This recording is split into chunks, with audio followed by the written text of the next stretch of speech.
दुअरे कवन पापा सबवा बटोरे हो, तहवा कवन बाबू बहुलिहले खाड़ हो, तहवा कवन बाबू भीतरी बाड़ू की बाहरी हमारे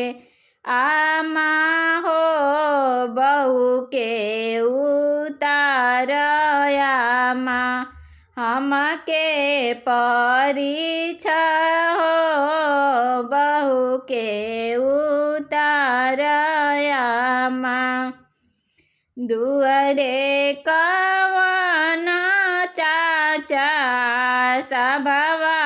बटोरे हो, तहवा कवन दुल्हा बहुलिहले खाड़ हो, तहवा कवन